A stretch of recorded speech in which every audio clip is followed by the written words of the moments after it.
What is up, everybody? How's it going? How's it going? How's it going? So, Supercross is over. 250, 450, all the championships have been put out. Everyone's done their burnouts, and all of prize money has been given. So, comment down below. Are you happy with who won? What do you think? What did you think of this Supercross season? Would you wish somebody else had won? Obviously, that goes along with the first question. Just comment down below. Tell me what you think. Are you happy Supercross is over? Are you more of a motocross fan? Whatever. To me, I'm happy with who won. I like Yamaha. I have two Yamahas, obviously. So like, being the Blue Crew fanboy I am, I'm super happy with how that works. I do wish the 250s had a little bit more of a competition. Obviously, Colt Nichols and Justin Cooper, good for them for winning and being in the position that they were, being consistent, not getting injured, winning races, being out front.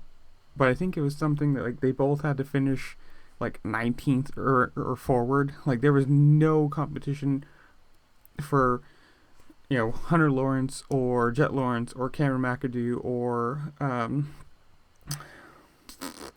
whoever the other one was. Whoever was the other guy. There's no way that Justin Cooper or Colt Nichols were going to lose unless one of them had a catastrophic injury, problem. I do really like how this, the East-West worked out. They had, you've got the East Heat, the West Heat, and then the LCQ mixing them together, and then you have this. You have the best of the 250s, which there's a lot of 250 riders that are really good. I mean, considering you've got Nichols, Hammaker, who looked really fast this year, Jet and Hunter Lawrence, who were super fast, McAdoo, obviously, Shimoda looked good, Swole looked good, you had Marchbanks looked fast, Mosman looked really fast this race, but Marchbanks and Mosman got caught up in the first corner, and that all went downhill. And then you had Colt Nichols got out front, did exactly what Colt Nichols has been doing this year. He got out front, rode his race, won, and just looked quick. And you could say Cooper didn't really have a good race, but he didn't need to. He didn't need to crash. He didn't need to push. He didn't need to get in some stupid fight with somebody that was looking for some prize money or something like that. He just did what he needed to do. Hunter Lawrence looked fast. He had that one little I don't even want to call it a crash. He washed the front end in that weird 90-degree corner back onto the front straight where he was trying to pass was it Hammaker? I think it's Hammaker. He was pushing too hard. He definitely had the speed right there too. He just pushed a little too hard, wasn't in the rut, front end washed out, bam, But it was a cool race. It's really cool, the 250 guys, because the 450s you see the same people racing every single week. So who's going to be fast, who's not, how they're competing against each other, but getting the mix, the 450s and the 250s together, and especially getting Hunter Lawrence and Jet Lawrence both on the podium. I'm pretty sure that's probably the first time that's ever happened. I know Jet Lawrence was talking about it on the when he had his interview, but I'm not sure if it is or not. But, good for them.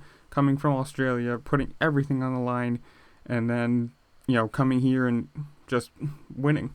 Jet Lawrence obviously is the next, whatever you want to call him, phenom, star, champion, whatever it is. He's got all the speed, he's got the charisma, he's got the fan base, he's awesome.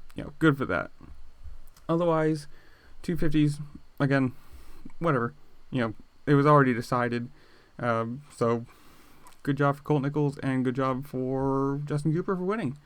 And then you got the 450s, which obviously, again, it was pretty well close to decided to start off. You had, was it 18 points or something like that between Roxon and Webb, and it started out exactly how you wanted. Roxon out front, Webb in second.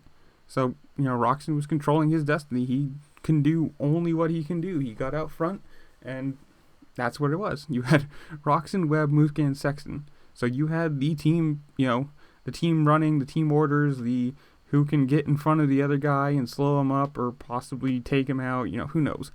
who knows if that's an actual, like, if the orders were there, or if it was just kind of like, stay out of the way, you know, don't screw up between the two of them. So, I don't know. It was a really good race. I mean, Webb looked really fast. He was right on the back wheel of Roczen for so long. And that one right-hander before the left-hander, before the mechanics straight, whatever you want to call it, he kept getting right to the back wheel of Roczen. And Roczen was doing some little games, you know, just kind of checking him up, going high, going low, cutting off the line.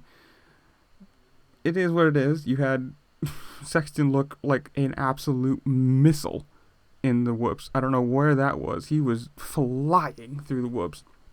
You had him pass Cooper Webb about like 5 minutes in. So it's kind of one of those things. I was like, okay, you got Roczen out front. You got Sexton behind him. Well, there's the cushion that your teammate needs. You had, you're thinking, there's no way, with Roczen being in a championship battle, there might not be team orders, but you would expect that, like, Sexton would just think, I'm not going to pass my teammate. I'm going to give him the extra 3 points, or I think it's 3, and help him out a little bit. But no, he straight up raced Roczen. Like, good job for him. I mean, Honda might not be very happy about it, but from a perspective of a viewer or a fan, really cool. Granted, I like Roczen too, so it wasn't that big of a deal to me. Like, whatever. But then, Sexton out front, Roczen second, so Honda. And then you had Webb, Musquin, KTM, Ferrandis, Blessinger, Stewart. There's your, Yamahas. And at some point, Webb came up the inside of that flat track left-hander, knocked Roczen out. Not rough, not dirty, just kind of took the inside line, pushed him out wide a little bit, and then all things fell off the rail for Roczen. I don't know. Who knows what happened there? I mean, then Webb got out in front of Sexton, and good job for Webb. He wins the championship. He does it the way he needs to. He's consistent. He's winning races. He's, constantly battling with Roczen, showing him some races he's losing, some races he's coming right back, and I mean, especially the last few, he's been behind Roczen, he's caught him, he's passed him, he's shown him that, like, hey, I've got the speed too, I can win these races just as easily as you can, here we go.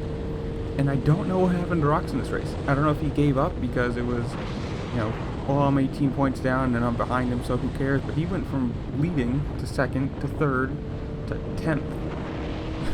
He lost 22 seconds on the lead. 22, that's a ton.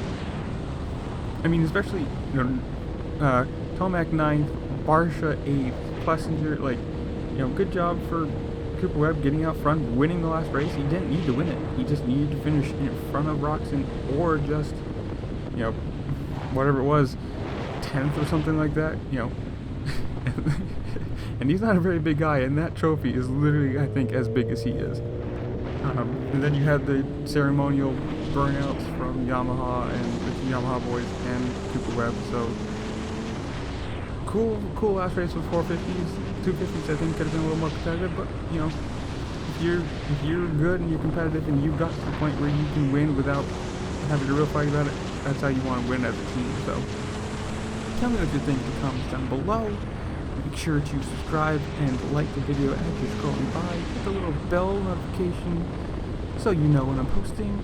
And, check out the rest of the socials. They're all in the description below. And I'll see y'all later. Peace.